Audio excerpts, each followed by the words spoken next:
read Pickles to Pittsburgh by Judy Barrett. Dear Henry and Kate, I'm having the best vacation ever, but I don't get much rest. I really wish you were here. Our group travels around in a big blue bus, and somehow it manages to climb up and down the tallest and bumpiest mountains, and around some of the biggest plants I've ever seen. We have visited many unusual places, met the local people, and even helped them out with some of their chores. I'm taking lots of pictures because this place is hard to believe. Can't wait till I see you next Thursday. Love and hugs, Grandpa.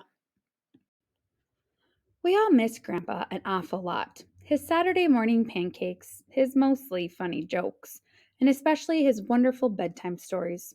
Tomorrow would be Thursday and he'd be home. We could hardly wait to hear where he had been and what he had done. To pass the time, we helped Mom make spaghetti and meatballs for dinner. Henry made the largest meatballs we had ever seen. They barely fit into the pot. Mom thanked us for helping, but asked that the meatballs be much smaller next time. After we finished eating, Henry and I cleared the table so we could help bake a special welcome home cake for Grandpa. It was chocolate with strawberry icing and made in the shape of Grandpa's face. We licked as much of the batter off the spoons as we possibly could. I took Grandpa's postcard up to my room and put it on the little table beside my bed. I kept staring at it and wondering. The lamplight made bright a photograph of a wonderful place that somehow seemed familiar. I said good night to it and drifted off into my dreams. Surrounded by milky blue skies and with Henry as my co-pilot, we carefully steer our plane through large puffs of mist. Soon we find ourselves soaring over an island, a very lumpy island.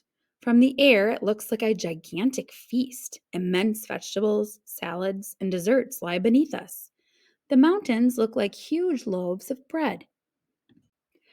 We decide to take a closer look and prepare ourselves for a bumpy landing. Avoiding some broccoli and narrowly missing a tremendous hamburger on an oversized bun, we come down and taxi on what appear to be giant strips of crisp bacon. Henry and I step down from the plane and look around in awe. Before us lies a strange but wonderful landscape. We are surrounded by larger than life vegetables. Nearby is a lake that smells like breakfast, bordered by leafy jungles of lettuce that resemble a tossed salad. We try to keep our balance as we walk around the top of a gigantic bagel and past a forest of towering carrots. One is pierced by a tunnel large enough for a car to drive through. Off in the distance, we see popcorn snowing down onto the peaks of enormous rolls. Way above our heads, high up in trees that look like broccoli, chubby birds are nesting in huge, shredded wheat biscuits. Ahead of us, at the end of a long road, lies what looks like an abandoned town. Eager to know where we are, we start walking toward it. Sweet smelling rain begins to fall. It collects in hundreds of open containers that are lined up in a field beside the road. Lots of orange puddles are everywhere. Orange juice. All of a sudden, we find ourselves standing in the shadow of a giant tuna fish sandwich being delicately airlifted by helicopter. In the distance, another helicopter races off with a jumbo pickle in tow. When we reach what is left of the town, we see the remnants of a sign welcoming us to a place called Chew and Swallow.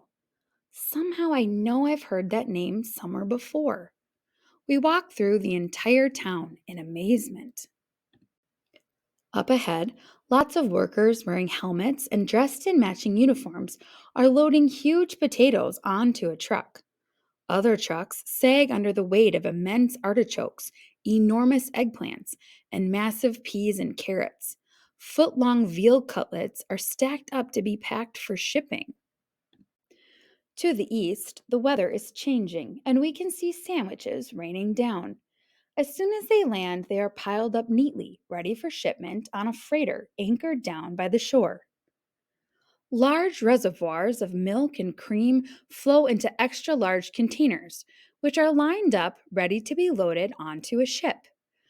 Printed on the sides of the trucks are the words Falling Food Company, large food for large and small countries. free.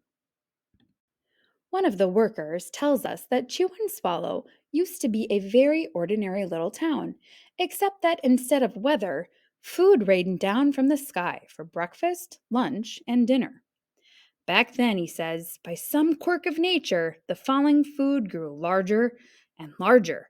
Storms of gigantic food threatened normal life. So the people took their belongings and sailed away to a new land on rafts made of huge slices of stale bread. They returned years later to see what had happened to Chew and Swallow. They discovered an endless food supply and decided to create the Falling Food Company. Now, daily shipments are made to all parts of the world, from the smallest towns to the largest cities. As soon as the food lands, it is wrapped, boxed, bottled, or packaged and sent out to people who need it. Even with poverty and drought throughout the world, there is always enough food for everyone. Henry and I think this is a great idea. We wish we could stay and work here, but I don't think they hire kids. It's getting late and we hate to leave, but we really have to be heading home. Mom's expecting us for dinner.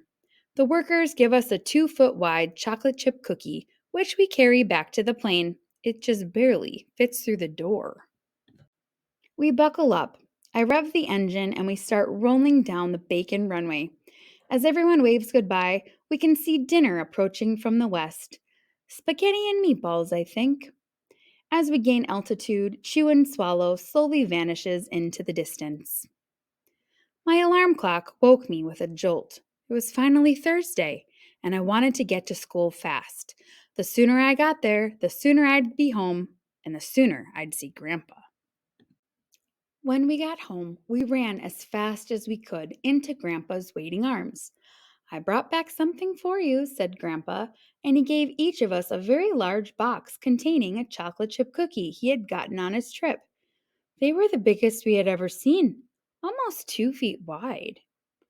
Mom made Grandpa's favorite dinner, chicken and dumplings, and we surprised him with our special welcome home cake.